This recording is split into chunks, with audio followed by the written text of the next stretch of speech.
তুমি ভুল ভাবছো, তুমি ভুল ভাবছো। ওই যে বড় সন্তান তাই সে পৃথিবীতে মহাবলিয়ান হওয়ার জন্য নিজেকে যখন মনে করছেন কঠোর, আর তুমি কি জানো, সেদিকে জানানো হোক এ তো সজনে সন্তুষ্ট হয়ে যায়, তাহলে সেটা আমরা পৃথিবী করবে চুরবার, লক্ষ্যকুল করবে বিনাশ, আর দেবকুল করবে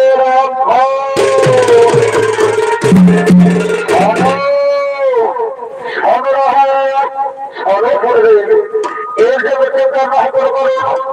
আমি যখন নিজের থেকে সমর্থন করেছি এখন তখন চিন্তা নাহিত করো।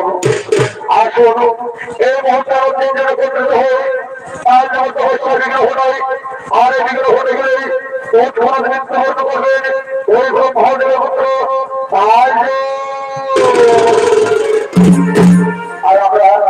আর আমরা সেই সময় ওই মহিলাকে সৃষ্টি করবো ভয়ানক